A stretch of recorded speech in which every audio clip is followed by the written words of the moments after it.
Eu voltava para casa com a ideia de surpreender minha esposa. O voo foi cancelado. Abri o portão em silêncio, mas a surpresa me esperava. Minha casa brilhava com todas as luzes acesas, a música trovejava e minha graça, minha esposa, com quem eu vivia há 40 anos, chorava na escuridão perto da casinha do cachorro. Eles simplesmente me expulsaram da nossa própria casa. Essas palavras da minha esposa ainda ecoam nos meus ouvidos, mesmo depois de tanto tempo. Palavras que ela me sussurrou naquela noite no quintal, encostada no canil do nosso velho cão. No momento em que a vi, tão familiar e tão indefesa, chorando na escuridão enquanto a música trovejava na nossa casa, naquele exato momento, compreendi que criei monstros. Não é força de expressão. Eu jamais poderia imaginar pelo que teria que passar para recuperar, não o negócio, mas a família. Meu nome é Armando Figueiredo, tenho 65 anos e sou aquele que antes chamavam de patrão. Não no sentido de senhor feudal. Sou um homem da terra. Grande parte da minha vida passei não em escritórios, mas nos campos. Sou dono de várias fazendas sólidas na nossa região. São pomares, fazendas leiteiras e campos de trigo. Não é um grande e frio conglomerado agroindustrial onde os números devoram o ser humano, mas um negócio familiar robusto que construí do absoluto zero. Cada árvore nesses pomares eu me lembro ainda como muda. Para mim, a terra não é apenas um ativo que se pode vender com lucro. É o trabalho da minha vida. E, como sempre acreditei, o trabalho da vida dos meus filhos. Como me enganei. O dia em que tudo desmoronou começou de forma absolutamente comum. Eu estava sentado na asséptica limpeza do salão VIP do nosso aeroporto em Porto. O voo para a Alemanha, onde deveria me encontrar com fornecedores de novos equipamentos para a fazenda leiteira, estava atrasado pela terceira vez. 6 horas de espera em vão. Sabe, para um homem acostumado a que o amanhecer não espera e a vaca não pergunta quando é conveniente ordenhá-la, essa ociosidade é pior que tortura. Bebi talvez 1 litro do café sem gosto deles, folheei todos os jornais e já estava ficando louco com aquela música que parece tocar em todos os aeroportos do mundo. Essa música é a mesma em todos os aeroportos, seja aqui em Portugal ou na Alemanha. Sem personalidade. E as pessoas que me ouvem agora são todas de lugares diferentes e vivos. Sempre me pergunto quem está do outro lado.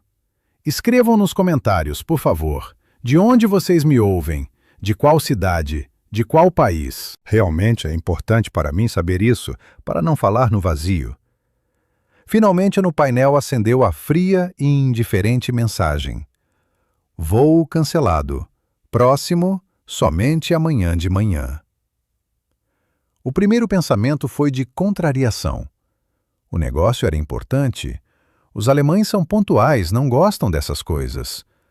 Já estava pegando o telefone para ligar ao assistente e reservar hotel aqui perto do aeroporto, mas de repente parei.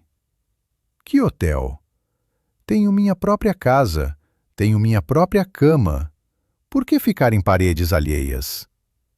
Decidi voltar quietamente, dormir em casa. Claro que seria uma surpresa. Graça, minha esposa, ficaria contente. Ela sempre se preocupa quando viajo. E de manhã, com forças renovadas, com a cabeça fresca, voltaria e resolveria a questão com os alemães. Peguei um táxi. Demorava uns 40 minutos até nossa casa no campo. O barulho da cidade ficou para trás. O carro sussurrava seus pneus na estrada noturna. Eu olhava para os campos escuros que passavam voando e pensava que em breve seria primavera. Em breve o plantio, minha época favorita e mais pesada. Fiquei tão mergulhado nesses pensamentos que nem percebi quando chegamos ao nosso portão de ferro forjado. Depois de pagar o taxista, esperei até que as luzes vermelhas do carro desaparecessem na curva. A noite estava tranquila, fresca. Tirei minha chave e, silenciosamente, tentando não fazer barulho, abri o pesado portão. Não queria acordar Graça. Pensei em me esgueirar, como na juventude, e logo fiquei imóvel no caminho. A casa brilhava com todas as luzes. Das janelas abertas da varanda trovejava música, alguma estranha, áspera, desagradável. Mas não foi isso que me parou. No canto mais distante do quintal, onde fica nosso canil do trovão, nosso velho pastor alemão, numa faixa de luz de um poste, vi uma figura familiar. Minha Graça. Ela estava encostada de costas na grade do canil. O trovão, normalmente um cão feroz e desconfiado que todos os vizinhos temem, resmungava suavemente e enfiava seu enorme focinho grisalho na mão dela. E ela chorava. Entendam, eu vi Graça de muitas formas. Vi cansada, vi triste, vi com raiva, embora isso raramente acontecesse, mas nunca a vi assim. Ela não chorava em soluços, não era histérico. Era um choro quieto, silencioso, como se chora quando já não há forças nem para as lágrimas. Ela simplesmente estava de cabeça baixa, e as lágrimas escorriam pelo rosto. O coração afundou para o estômago. O primeiro pensamento foi: os filhos. Algo aconteceu com Beatriz, com Rodrigo. Corri até ela pelo quintal. O trovão, me reconhecendo, latiu brevemente, mas não se afastou da dona. Graça, Gracinha, o que aconteceu?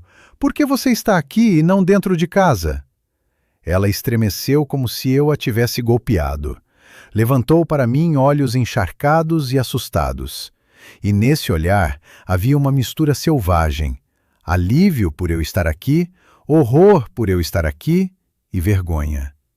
Fiquei com um medo de verdade. Armando, você devia estar... O voo foi cancelado. Peguei suas mãos. As mãos estavam geladas. Graça, não fique calada. O que está acontecendo? Quem está em casa? Por que você está chorando? Tem visitas, ela sussurrou, olhando para a casa brilhante. Beatriz e Rodrigo. Os filhos vieram. Mas isso é bom. Que visitas? Por que você está aqui? Eles disseram que é uma surpresa para nosso 40º aniversário de casamento. Ela hesitava. As palavras saíam com dificuldade, embora fosse no mês passado. Disseram que é uma reunião de negócios para discutir um novo fundo familiar. Essas palavras, fundo familiar, me deram uma sensação desagradável no estômago. Conhecia meus filhos bem demais.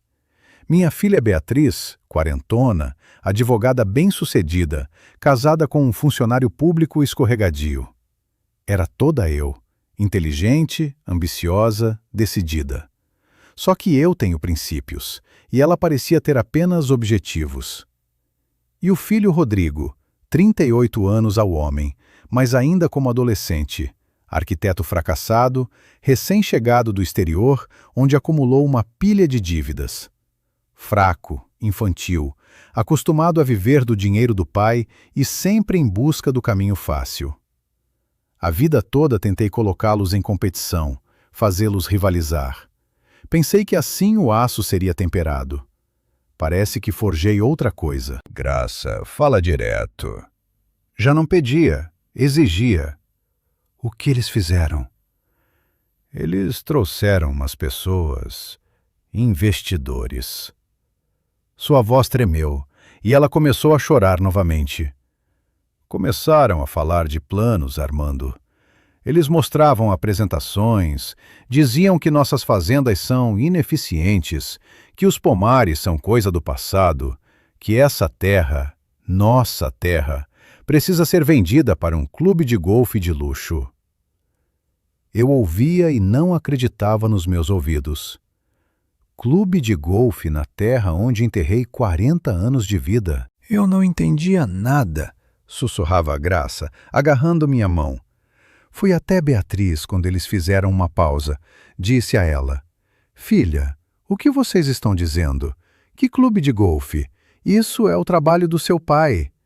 E ela, Armando, Ela me olhou assim, me pegou pelo braço, sorriu para os convidados e baixinho, para ninguém ouvir, disse: Mãe, não atrapalha.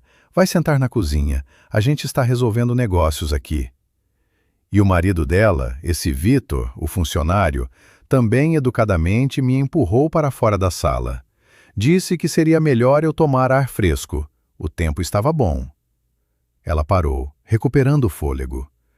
Eles simplesmente me expulsaram da nossa própria casa como se eu fosse empregada, para não atrapalhar enquanto vendiam a sua vida. Eu olhava para o rosto dela, para a mecha grisalha escapada do penteado, para as lágrimas que ela já não enxugava, para o velho cão que era o único que permanecera ao lado dela, lambendo sua mão gelada.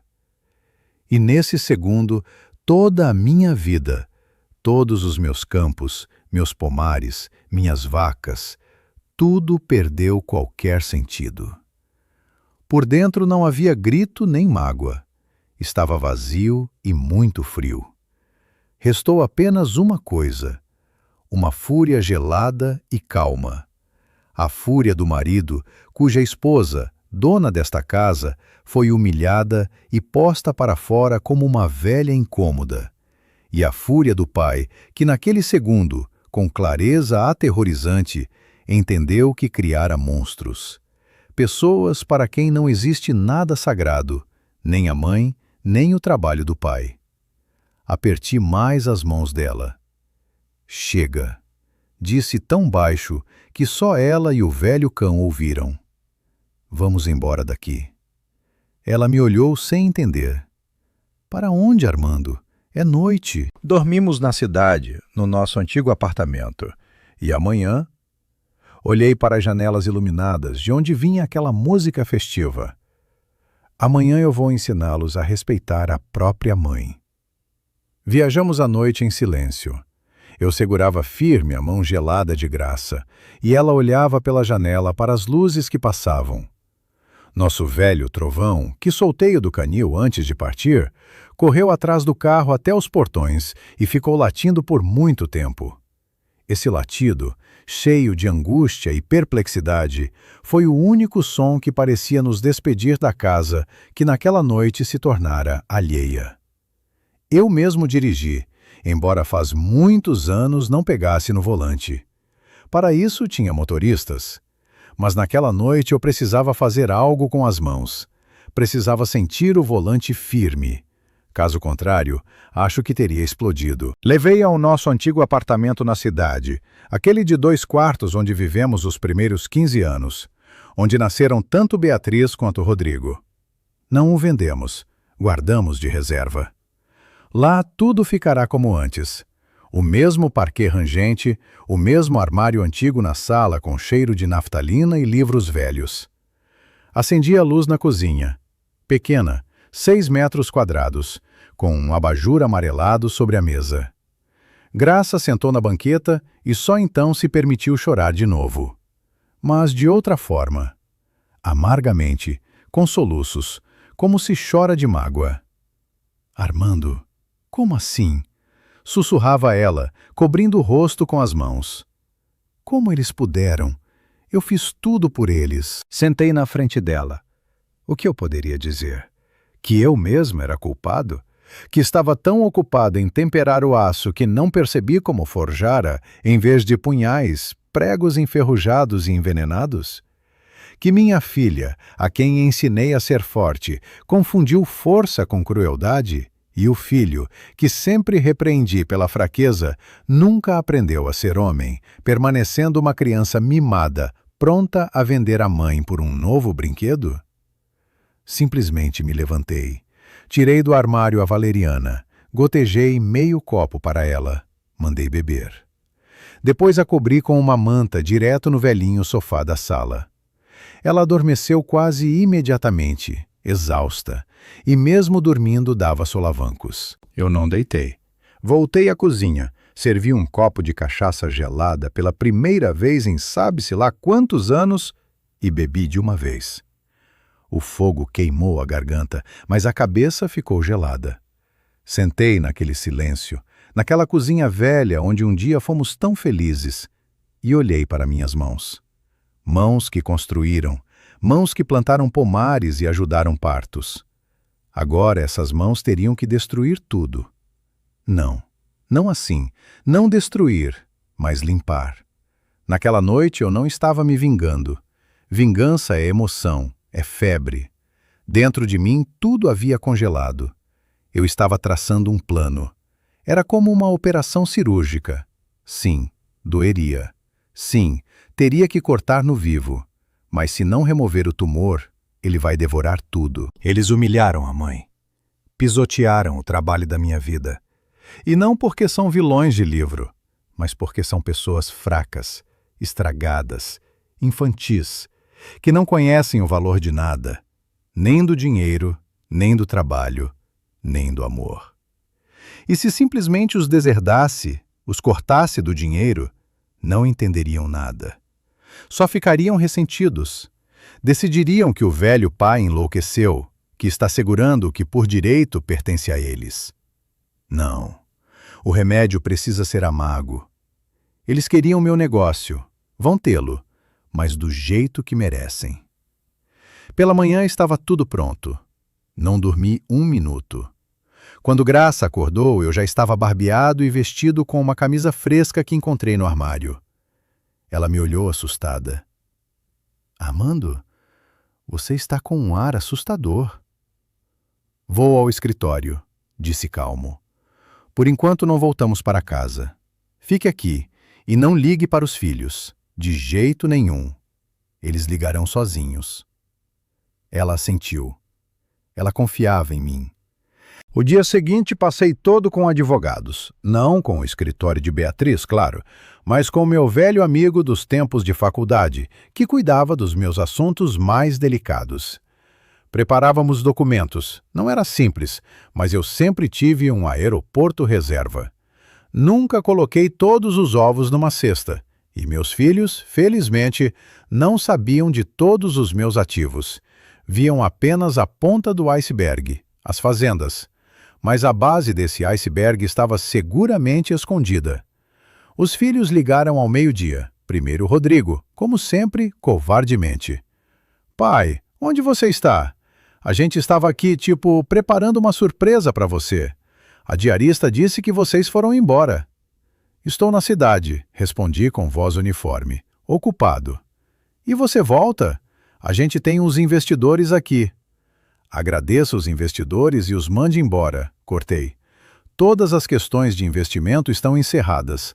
Amanhã às 10 horas espero você e sua irmã no meu escritório central.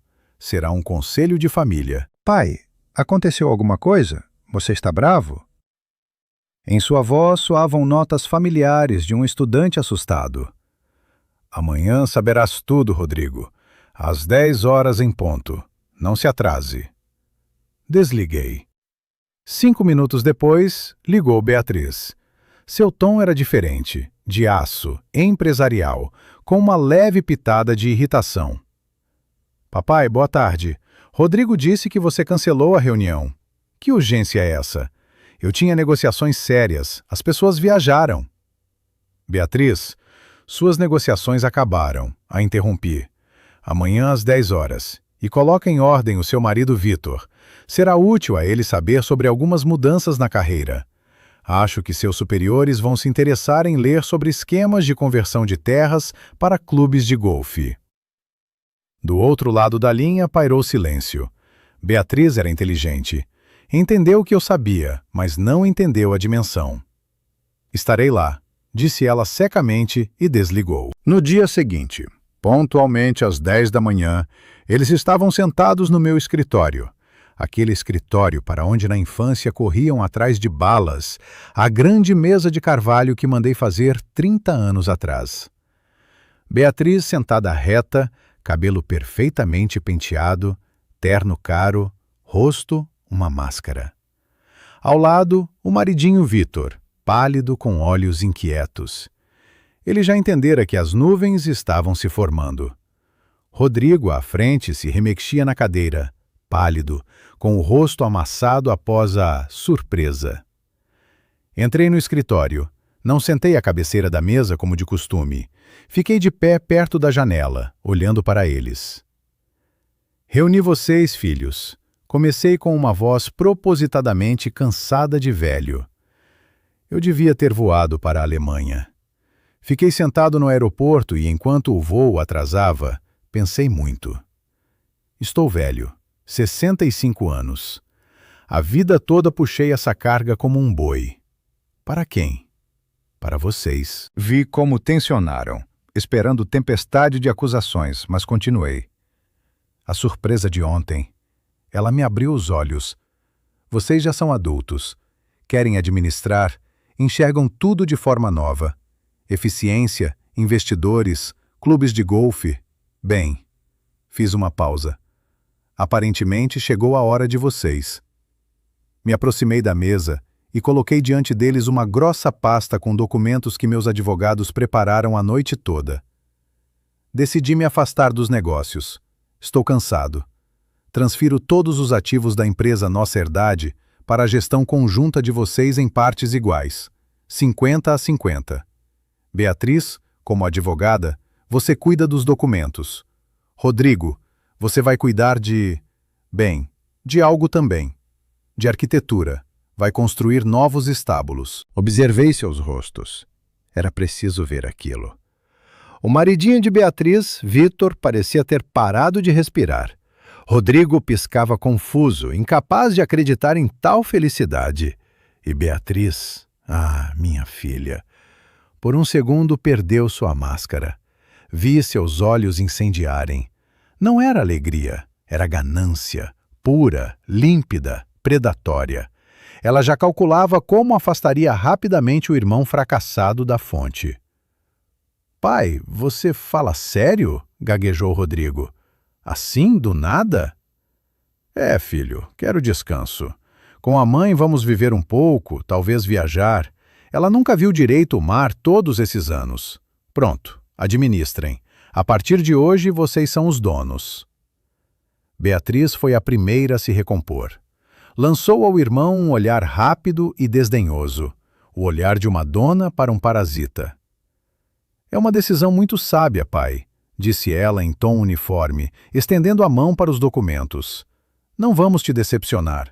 Vou garantir que tudo seja feito conforme a lei." Dei a eles o campo de batalha. E não demoraram. Entreguei-lhes uma arma carregada e os coloquei costas com costas. Sabia que não demorariam a mirar. Atirariam um no outro imediatamente. E não me enganei. A guerra que planejei tão friamente não tardou. Parecia que nem chegaram em casa. Meu velho chefe de segurança, Martinho, homem que passou comigo pelo fogo e a água e que me devia tudo, reportou naquela mesma noite. A luta começou bem no estacionamento do escritório. Mal as portas dos seus carros caros se fecharam. Beatriz, sem perder tempo, anunciou ao irmão que, como principal advogada e pessoa com experiência real, assumia a gestão operacional. E a ele, Rodrigo, como unidade criativa, ela destinava um cargo honorário na fazenda mais distante. Disse que seus talentos de arquiteto seriam úteis para projetar novos galpões de feno. Rodrigo, segundo Martinho, ficou vermelho e sussurrou à irmã que ela era uma serpente ladra que sempre o odiara e que não deixaria ela roubar o que era seu por direito. Com isso, o primeiro round terminou. Foram cada um para seus caros apartamentos para reunir forças e eu voltei para a Graça. Ficamos naquele antigo apartamento na cidade. Disse a ela que na casa grande, por enquanto, era difícil e que ali, no silêncio, eu precisava trabalhar com arquivos. Ela entendeu tudo e não discutiu. Simplesmente estava ao meu lado, quieta como uma sombra, e nos olhos dela estava cristalizada a dor. Não apareci mais no escritório central. Desapareci completamente do radar. Meus filhos, embriagados com o poder repentino, não tinham tempo para mim. Estavam ocupados. Dividiam a pele do animal que lhes joguei. Meu verdadeiro quartel-general ficou num escritório discreto, na firma do meu velho amigo advogado. Todo dia chegavam relatórios à minha mesa, de Martinho, sobre movimentações, reuniões, ligações. Da chefe de contabilidade Vera, uma mulher da velha guarda que odiava Beatriz por sua arrogância, sobre as movimentações nas contas. Via cada passo deles. Beatriz, como esperava, agia rápida e juridicamente de forma suja. Convocou imediatamente um conselho de administração composto pelos dois e, aproveitando o analfabetismo jurídico de Rodrigo, fez aprovar um novo estatuto. Por esse estatuto, todas as decisões financeiras-chave ficavam com ela como diretora-geral, e Rodrigo recebia funções representativas. Ele poderia cuidar da imagem, desenvolver design de novas etiquetas. Na prática, ela o transformou num palhaço, numa folha de figueira. Depois começou a otimização. Primeiro, demitiu metade dos antigos agrônomos e zootécnicos, pessoas que trabalhavam comigo por 20 a 30 anos, pessoas que sentiam esta terra como sua própria pele. Substituiu-os por jovens gestores eficientes da cidade, rapazes de colarinho branco que viram vaca apenas em foto, mas sabiam falar bonito a palavra rentabilidade. Rompeu os antigos contratos baseados em confiança com pequenos agricultores que nos forneciam ração, decidindo que era mais barato comprar em grande quantidade de conglomerados. Rodrigo, percebendo que no papel havia perdido, começou a agir como agem todos os fracos e encurralados. Começou a guerrilha. Não conseguia vencer a irmã abertamente, então começou a atacar pelas costas. Encontrava em segredo com aqueles fornecedores que Beatriz otimizara e se queixava dela. Os instigava, insinuava que a empresa estava à beira da falência, que Beatriz estava desviando ativos. Aconselhava-os a exigir pagamento imediato, a exigir 100% de adiantamento por novos fornecimentos. Era exatamente o que eu esperava. Primeiro entraram em pânico os gestores eficientes de Beatriz. Começou uma crise de caixa. Os fornecedores antigos exigiam dinheiro, os novos não entregavam sem adiantamento. O leite azedava, as vacas mugiam.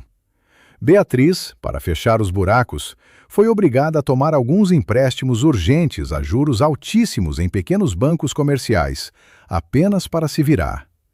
E eu, através de 3 empresas intermediárias, comecei a comprar essas dívidas. Silenciosamente, metodicamente. Cada passo errado deles, cada histeria de Rodrigo, cada ordem arrogante de Beatriz, se convertiam em título que ia para o meu cofre. Ainda eram donos no papel, mas na prática, a cada dia me deviam cada vez mais. Graça, claro, não sabia de nada disso. Ela via apenas o caos externo. O mais doloroso para ela era que o nosso telefone antigo da cidade começou a tocar. Ligavam os demitidos. Ligava Zulmira, a ordenhadora que Graça conhecia há 40 anos. Ligava Maneco, nosso principal jardineiro, que chorava no telefone que os eficientes mandaram arrancar o velho pomar de maçãs para plantar uma cultura mais rentável. Ligavam para Graça porque sempre a conheceram como o coração da família, como advogada, e ela os ouvia, empalidecia, e depois vinha até mim na cozinha onde eu ficava debruçado sobre meus papéis. Numa noite ela entrou e vi que não aguentava mais. Parecia ter envelhecido 10 anos. Nos olhos não havia raiva, apenas dor. Armando, te peço, para isso tudo. Sentou na frente e juntou as mãos como numa oração. São nossos filhos. Sim, fizeram uma coisa horrível, mas vão se perder. Vão destruir tudo o que construímos. Você vê no que se tornaram. Se odeiam. Beatriz não deixa Rodrigo entrar no escritório. Rodrigo faz denúncias anônimas contra ela à Receita Federal. Tem misericórdia. Me dói demais ver isso. Foi talvez o momento mais pesado de todo o meu plano. Ela era mãe. Estava pronta a perdoar tudo, até aquela humilhação perto do canil. apenas para que a família, como ela a entendia, não se dissolvesse definitivamente. Cobri suas mãos frias e trêmulas com a minha. Graça, disse com firmeza, mas com toda a calma que conseguia. Minha querida, precisamente porque são nossos filhos, devo levar isso até o fim. Entenda, eles não apenas tropeçaram. Estão doentes de orgulho, avareza, infantilismo. Humilharam você. Desprezaram tudo o que construímos, toda a nossa vida. Se eu parar agora, jamais entenderão nada. Vão achar que saíram impunes, que o mundo se dobra às vontades deles. Olhei nos olhos dela. Não estou me vingando, Graça. Acredita em mim. Estou curando. É cirurgia. Sim, dói. Sim, é preciso cortar. Mas se não remover a gangrena, ela vai devorar suas almas por completo. Não vou deixá-los se tornarem assim para sempre. Confia em mim mais um pouco. Ela me olhou por muito tempo, e as lágrimas rolavam lentamente por seu rosto. Não se tornou minha inimiga. Não fez escândalo. Apenas assentiu tristemente e saiu da cozinha. Doía-lhe insuportavelmente, mas confiava em mim. Apenas esperava como terminaria essa lição severa. E essa confiança silenciosa dela, a dor que via todos os dias, pesavam sobre mim mais que todas as dívidas da minha empresa em colapso. A agonia durou alguns meses. O desespero de Rodrigo acelerou o fim. Beatriz, percebendo que por causa das dívidas a empresa estava afundando, decidiu ir ao banco.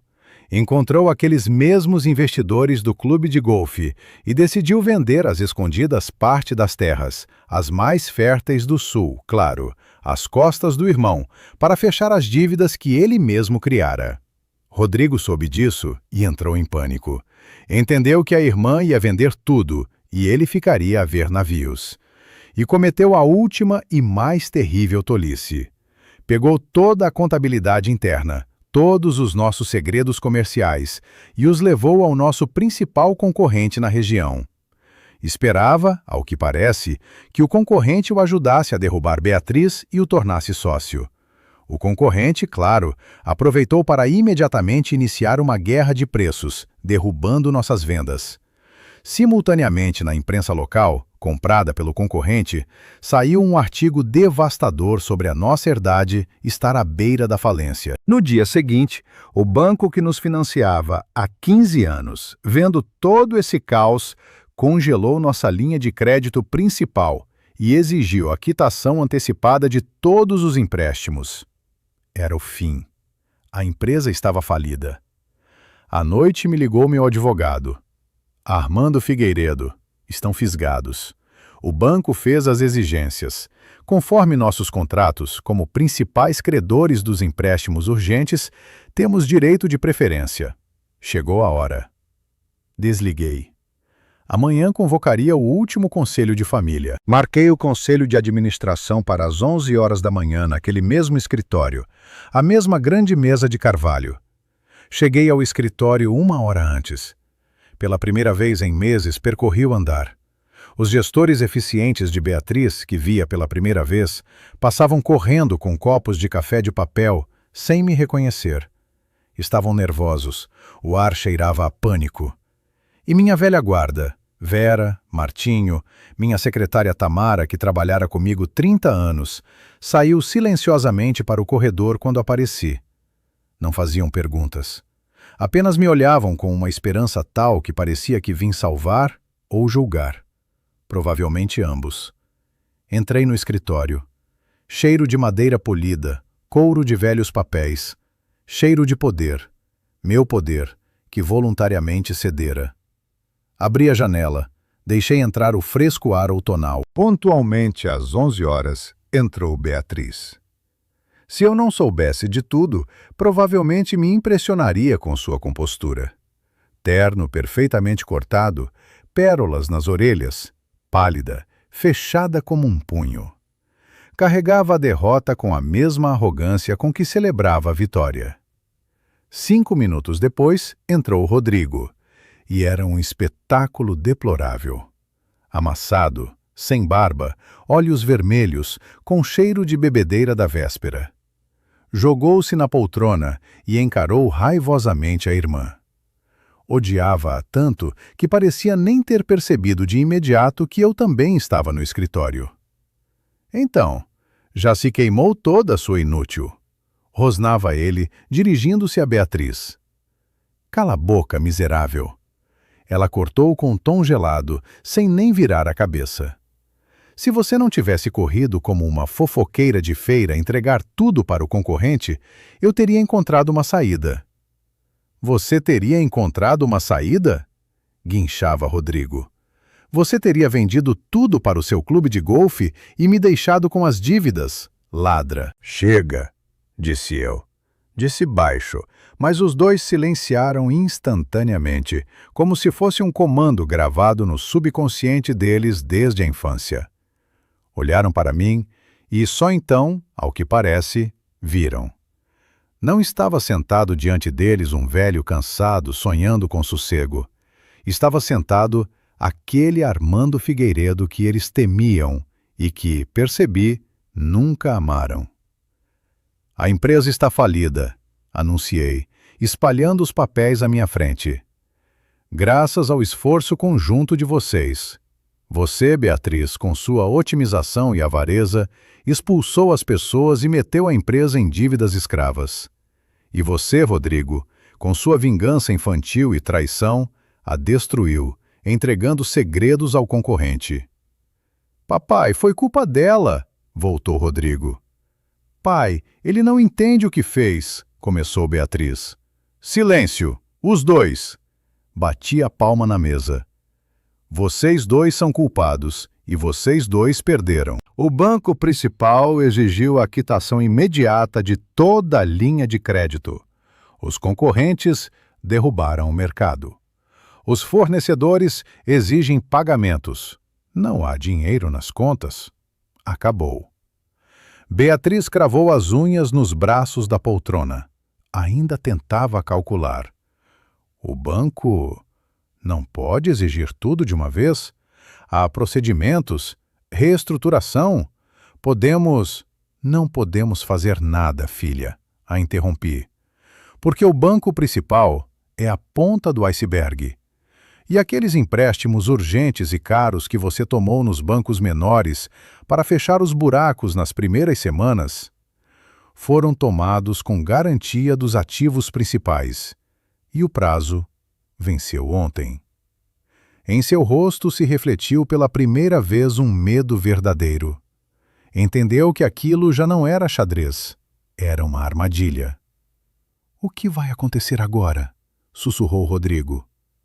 Vão tomar tudo. Sim, assenti. A empresa passará a um novo proprietário. Todas as dívidas, todos os ativos. Mas há um investidor disposto a cobrir todas as obrigações, perante o banco e perante os pequenos credores. Beatriz levantou os olhos para mim. Neles piscou uma última esperança desesperada. Achou que eu encontrara um salvador que me metera para salvá-la. Quem é esse investidor? Ela perguntou rapidamente. Olhei diretamente em seus olhos. Fiz uma pausa. Eu, respondi. O silêncio no escritório ficou tão denso que parecia palpável. Rodrigo abriu a boca como um peixe jogado no gelo. E Beatriz, ela empalidecia devagar, muito devagar. Ela entendeu tudo. Era advogada. Entendeu todo o esquema do começo ao fim. Você desde o início, ela sussurrou. Você planejou tudo isso? Não planejei a tolice e a avareza de vocês, respondi com calma. Apenas permiti que acontecessem. E sim, comprei todas as dívidas de vocês, cada uma. Agora sou o principal e único credor da minha própria empresa, e sou eu quem toma a decisão. Levantei, me aproximei deles. Vocês dois estão demitidos a partir de hoje, sem indenização. Você não pode, berrou Rodrigo se levantando. Sou dono, tenho 50%. Você tem 50% de uma falida, filho, cortei. Sua parte não vale o papel em que está impressa. Você tem dívidas pessoais que, por sinal, também comprei. Então senta e escuta. Rodrigo caiu de volta na poltrona. Beatriz sentava imóvel, olhando para um ponto fixo. Havia perdido por completo. Queriam meu negócio? Continuei, contornando a mesa. Não vão tê-lo. E dinheiro meu também não vão ter, nem um centavo. Nem você, Beatriz, para seus ternos, nem você, Rodrigo, para seus projetos no exterior. Vocês são adultos. Você tem 40, você tem 38. Vão embora e vivam, ganhem dinheiro, aluguem apartamentos, encontrem trabalho. Vamos ver se vão se virar e se não vão se odiar por completo. Se sobreviverem, se provarem que não são apenas um apêndice do meu dinheiro, mas pessoas independentes, talvez um dia eu queira conversar. Enquanto isso, fora do meu escritório. Vi como se levantavam. Beatriz ficou de pé primeiro. Não chorou, não gritou. Olhou para mim com um ódio tão gelado e concentrado que me deu arrepios. Se olhar pudesse matar, eu teria caído morto ali mesmo. Virou-se em silêncio e saiu. Rodrigo foi diferente. Chorava abertamente, como uma criança a quem tiraram um brinquedo. Pai, como você pode? Pai, sou seu filho. Para onde vou? Pai, não faz isso. Fora, disse eu, apontando para a porta. Ele recuou, soluçando, e escorregou pela porta. Fiquei sozinho no meu escritório. Fui até a janela, vi como saíram para o estacionamento. Beatriz entrou no BMW e foi embora com os pneus guinchando. Rodrigo ficou 1 minuto parado, olhando em volta perdido. Depois pegou o telefone, para ligar para a esposa, provavelmente, e eu ficava olhando para eles lá de cima. Então me digam com honestidade, como vocês teriam agido no meu lugar? Devia eu, naquele momento, vendo a humilhação deles, mostrar compaixão paterna e dar-lhes ao menos algum colchão, algum capital inicial? Ou agir certo, mandando-os para o fundo para que aprendessem a nadar ou afogassem? Ainda não sei a única resposta certa para essa pergunta. Sei apenas que naquele momento não podia agir diferente. Tinha que arrancar essa doença pela raiz. Liguei para a Graça. Graça, disse ao telefone, acabou tudo. Pode chamar Zulmira e Maneco, que voltem. Estamos recuperando o pomar. As primeiras semanas depois de mandá-los embora foram estranhas. Por um lado, o trabalho me sufocava. Tirar a nossa herdade da ruína em que a afundaram os gestores eficientes era mais difícil que construir tudo do zero.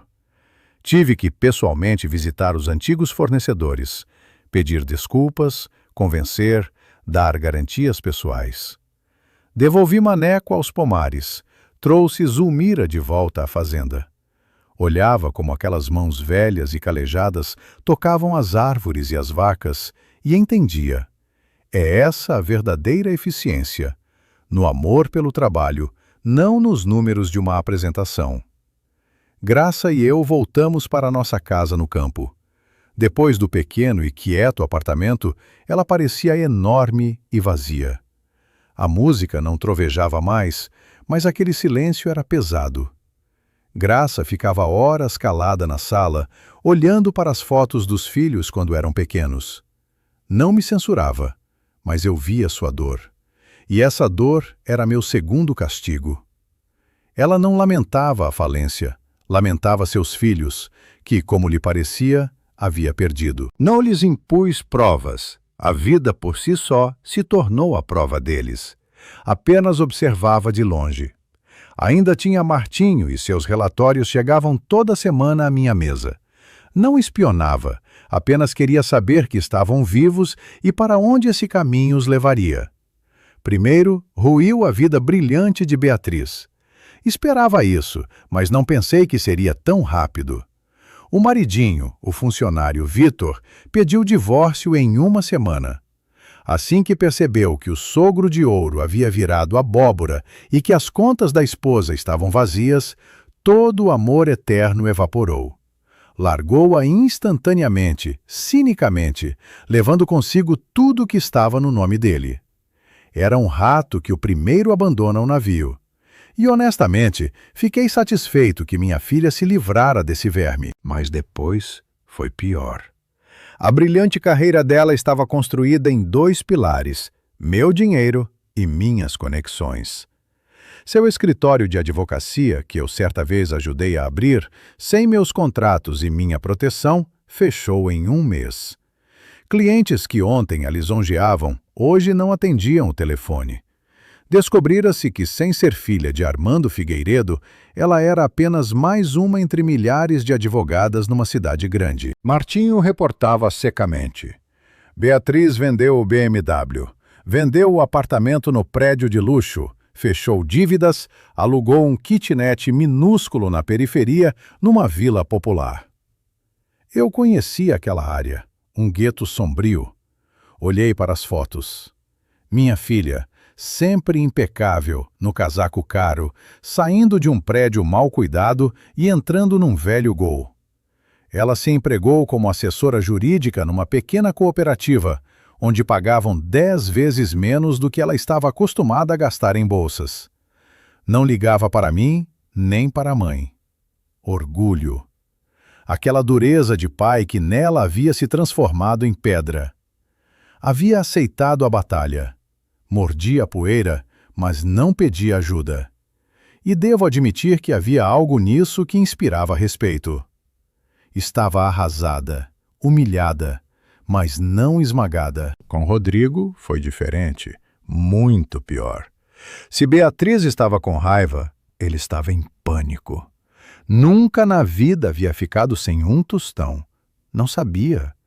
A esposa, aquela que trouxera de fora, entendendo que a chuva de ouro acabara, fez as malas e foi embora naquela mesma noite em que ele chegou em casa, chorando e destruído. Nem quis ouvir, simplesmente chamou um táxi e foi para a casa de uma amiga, levando tudo que pôde carregar. Rodrigo ficou sozinho. Teve que vender o caro carro esportivo para simplesmente pagar o aluguel de um quarto. Não apartamento, quarto numa pensão. Meses tentou achar trabalho de arquiteto. Em vão. O diploma estrangeiro sem projetos reais e portfólio não impressionava ninguém. As ideias geniais dele não interessavam a ninguém. Estava sem dinheiro algum. Martinho reportava que emprestou dinheiro de alguns ex-colegas, mas esses logo pararam de atender o telefone. Quebrou rápido e de forma sorrateira. 6 meses se passaram. Era um novembro frio e cinzento. Eu sentava no meu escritório em casa, examinando papéis sobre o plantio. Entrou Martinho. Armando Figueiredo, Rodrigo Figueiredo chegou, está na portaria, pede para vê-lo. O coração deu um salto. Deixe entrar. Ele entrou minutos depois. Não o reconheci de imediato. Havia emagrecido, estava abatido. O casaco caro pendurava nele como num cabide. Mas o principal era o olhar, apagado, acuado, o olhar de quem se rendeu. Parou no meio do escritório. Não cumprimentou, não pediu perdão, pediu dinheiro. Pai, disse ele baixinho, olhando para o chão. Não aguento mais. Aqui não são ninguém. Tentei, não consigo nada. Levantou os olhos e neles havia lágrimas, vergonhosas, masculinas lágrimas de desespero. Me dá um dinheiro? Pouco. Vou embora de volta para fora. Ainda tenho conhecidos lá. Consigo recomeçar. Esse é meu último chance. Te peço. Ele ainda queria fugir. Meu filho de 38 anos. Depois de tudo que acontecera, ainda buscava o caminho fácil. Não tinha entendido nada. Simplesmente queria correr para onde fosse mais quente e farto, onde não precisaria lutar. Por dentro, tudo esfriou de decepção. Olhei por muito tempo para ele, para aquele homem estranho e fraco, em quem eu mal reconhecia o filho. Tomei uma decisão. Era sua última, definitiva chance. Certo, disse eu uniformemente. Você tem 2 opções. Escolha. Ele ergueu a cabeça. Nos olhos piscou esperança. Opção 1. Compro uma passagem de ida para Lisboa. Deposito na sua conta 10.000 euros. Dá para o começo, mas você vai e esquece o caminho para esta casa para sempre. Esquece que tem pai e mãe. Você não tem mais família aqui. Começa de novo, como quer. Ele ouvia, e a esperança nos olhos ia se apagando. Entendeu que não era presente, era indenização de saída. Opção 2, continuei. Você fica e começa a trabalhar comigo desde o mais baixo degrau. Assistente de mestre de obras na construção. Vai misturar cimento e carregar tábuas junto com os peões. Salário como os demais, 1.500 euros por mês. Moradia no alojamento do pessoal, quarto para 4 com eles. Nenhuma regalias, nenhum paizinho, apenas Armando Figueiredo. Se em 1 ano eu ver que de você pode sair um homem, conversamos. Escolhe. Ele ficou de pé no meio do escritório. Via como nele lutavam 2 homens. Aquele menino mimado e caprichoso querendo fugir de novo dos problemas, se esconder lá fora onde tudo parece mais fácil. E o homem ao qual pela primeira vez na vida propunham não uma esmola, não uma migalha, mas uma escolha adulta real e muito pesada. O silêncio durou talvez 1 minuto inteiro. Ele olhava ora para mim, ora para os sapatos surrados. Fico, disse ele quieto, mas firme. Vou trabalhar. Naquele momento senti pela primeira vez em muitos, muitos anos uma pontada. Não de orgulho, era cedo ainda, mas algo parecido com respeito. Ele escolheu o caminho difícil, não fugiu. O menino, ao que parecia, estava começando a morrer. Rodrigo começou a trabalhar no dia seguinte. Não fui ver aquilo. Provavelmente eu não teria coragem de ver o filho, arquiteto com diploma estrangeiro, com um macacão sujo, carregando sacos de cimento. Me reportava Martinho. Chegou a obra de manhã. Recebeu no vestiário um macacão que era grande demais e botas de borracha. O mestre de obras, um homem severo que, é claro, eu havia avisado, olhou para as mãos brancas dele e sorriu. Então, arquiteto, vai lá pegar a argamassa. O primeiro mês foi um inferno para ele. Sei disso, embora ele não dissesse nada. Os homens da equipe no início não o aceitaram. Olhavam como para um playboy brincando de plebeu. Puseram nele o trabalho mais sujo, o assediavam, esperavam ele quebrar e fugir. Mas ele não fugia. Segurava os dentes, carregava as carriolas, amarrava a ferragem, cavava terra gelada. À noite voltava para o alojamento, onde no quarto para 4 cheirava a suor, comida barata e fumo. Caia na cama e apagava. Graça soube disso. Não por mim, claro. A terra tem ouvidos. Veio correndo ao meu escritório. Estava tremendo. Armando, você enlouqueceu! Gritava ela, chorando. Ele vai morrer. É delicado. Nunca na vida segurou uma pá. Vai matá-lo!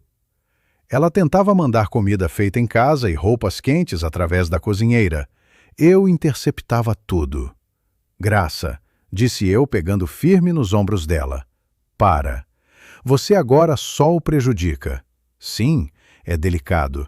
Sim, nunca segurou. Então que segure. Que saiba o que é o mundo real. Ele precisa sozinho, senão tudo isso foi em vão. Ele precisa se tornar um homem, não o filhinho da mamãe aos 38 anos. Ela se virou chorando.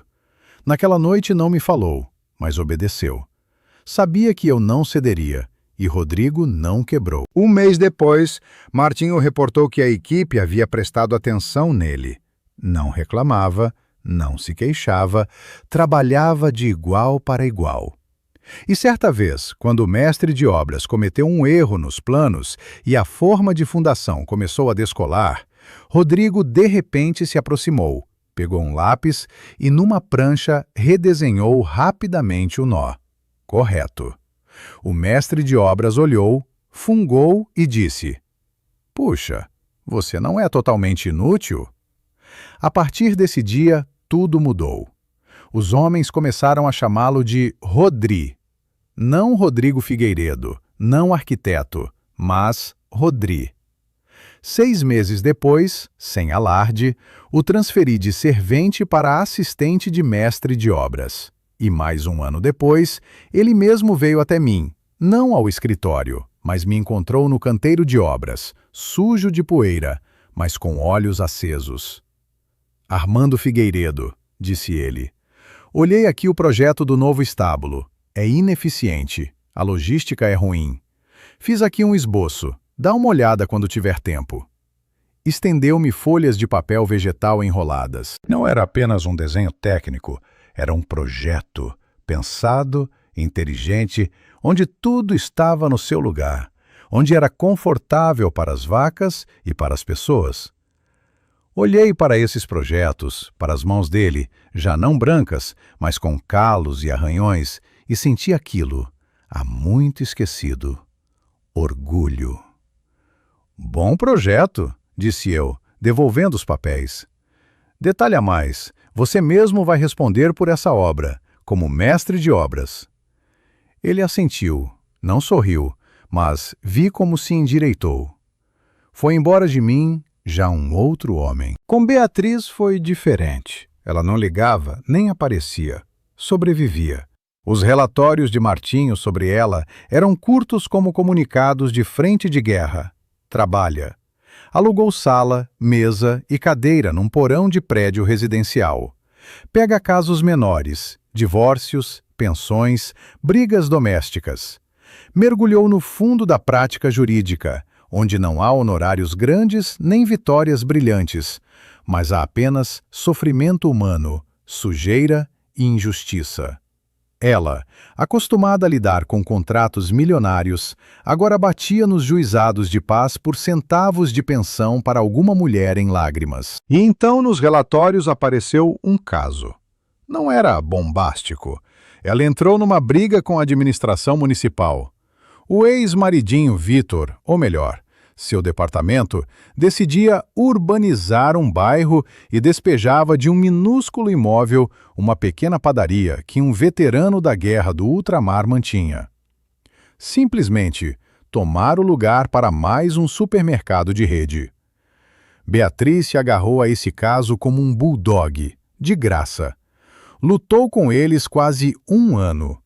Escrevia reclamações, pegava-os em erros processuais. Seus ex-amigos da prefeitura, a quem certa vez havia ajudado com meu dinheiro, agora sibilavam pelas suas costas, ameaçavam, mas ela seguia em frente. Martinho trouxe-me uma gravação de dentro da sala de audiência. Era o discurso final dela. Ouvi e tive arrepios. Não era aquela predatora fria e ávida. Era uma guerreira. Ela falava de honra, de justiça, de que não se pode esmagar o pequeno apenas porque é pequeno. Falava com as minhas palavras, aquelas que, ao que parecia, lhe disse na infância e que, pensei, ela havia há muito esquecido. Ela ganhou. Defendeu aquela padaria. 2 anos se passaram. 2 anos desde o dia em que os expulsei do meu escritório. Sentava em casa. Sobre a mesa havia 2 relatórios. Uma foto. Meu filho Rodrigo, de macacão, parado no meio do novo estábulo, aquele que construiu segundo seu próprio projeto. Está com os homens da obra, todos sujos, cansados e rindo de algo. Abraça o mestre de obras pelo ombro e está feliz. Está no seu lugar. O segundo, um recorte de jornal local. Uma pequena nota na última página. Advogada Beatriz Figueiredo conquista justiça para veterano. Do lado uma foto.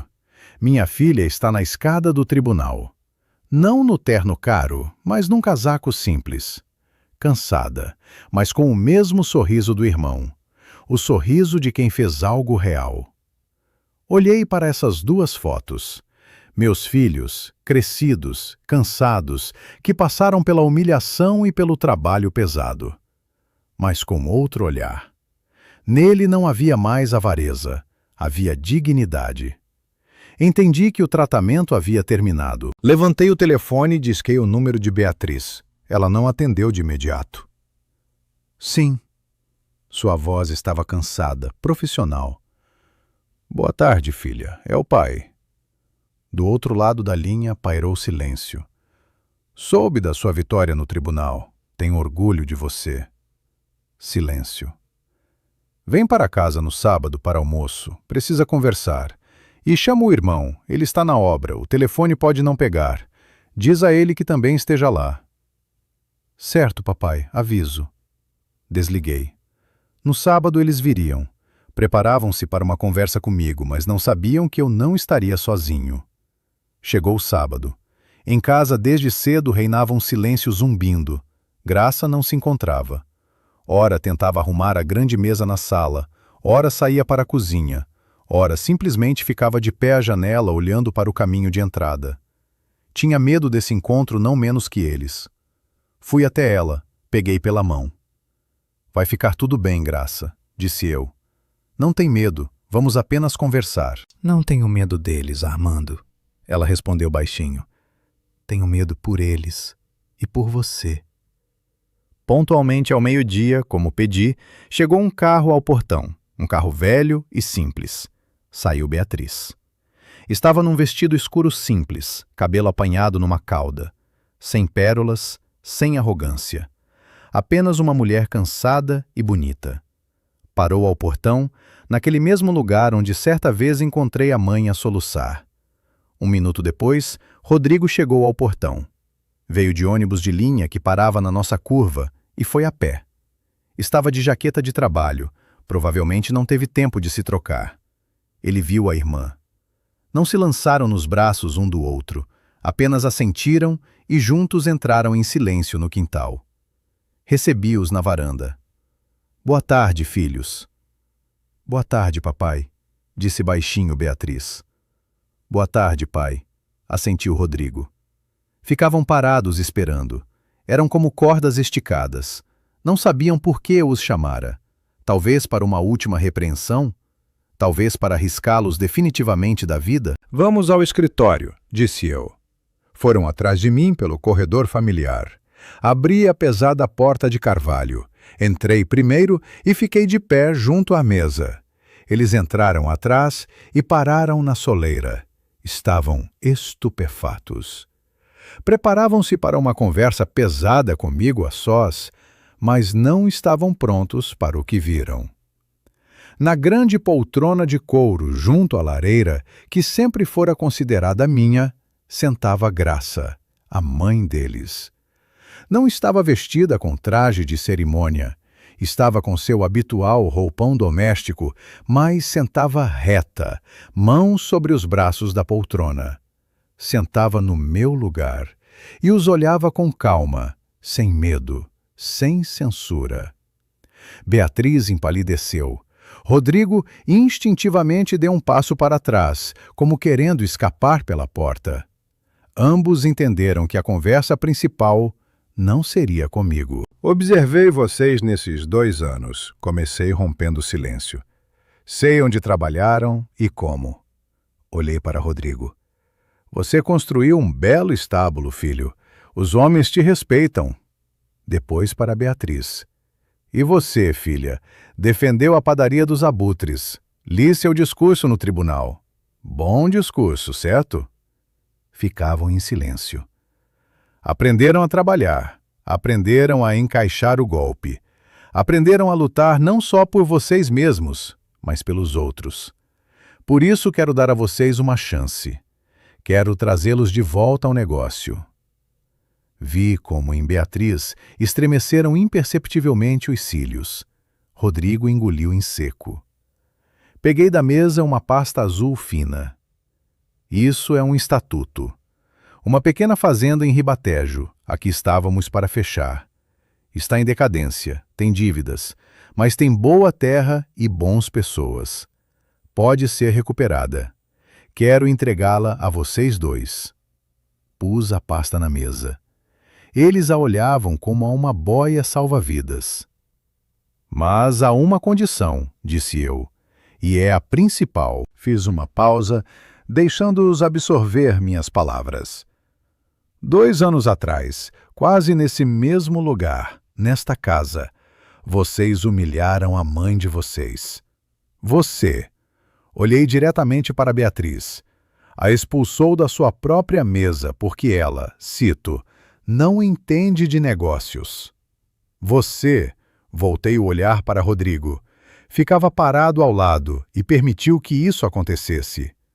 Vocês dois decidiram que ela era algo sem importância, empregada, um estorvo inoportuno nos seus grandes negócios.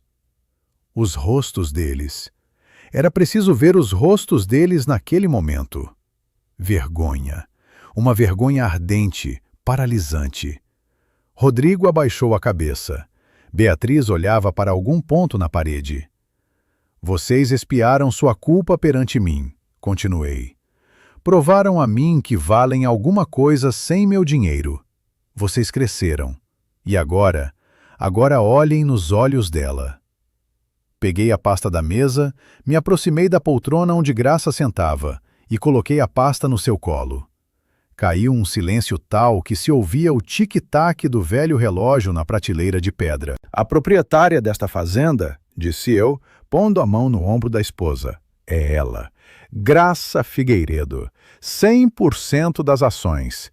E só a ela cabe decidir se vocês valem esse trabalho, se merecem ser chamados de filhos dela, e se terão algum trabalho em geral.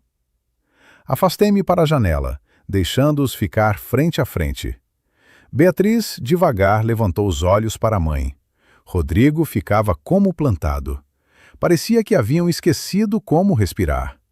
Todo o futuro deles, o perdão, a chance, tudo estava nas mãos dessa mulher quieta que tão cruelmente magoaram.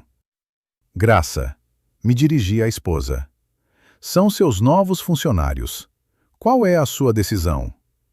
Graça os olhou por muito tempo, uns 10 segundos que pareceram uma eternidade. No olhar dela não havia nem prazer, nem vontade de vingança. Havia apenas uma dor materna profunda e sofrida.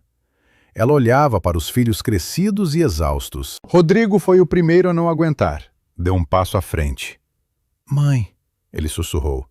Mãe, me perdoa. Caiu de joelhos diante da poltrona dela e encostou a testa nos joelhos dela, como na infância, quando quebrava um vaso. Beatriz ficava pálida como um lençol. Não chorava. Apenas olhava para a mãe, e pelo rosto via-se que tempestade havia nela. Graça, devagar, ergueu a mão e a pôs na cabeça de Rodrigo. Afagou. Depois voltou o olhar para mim, e nos olhos dela já não havia aquela dor de antes, havia força e amor. Ela aceneu com calma e firmeza para mim. A gente dá conta, Armando, disse ela baixinho. E eu sabia que dariam conta, porque agora não construíam um império frio e sem alma. Construíam sua casa desde os alicerces. Vivi uma vida longa e entendi uma coisa simples, mas muito importante. Família não é apenas sangue, é trabalho. Um trabalho cotidiano e pesado de perdão, compreensão e aceitação. E vocês acham que se pode perdoar a traição como a que fizeram meus filhos? Ou há coisas que não se pode perdoar nem para os mais queridos? Escrevam nos comentários o que pensam sobre isso. É importante para mim saber a opinião de vocês.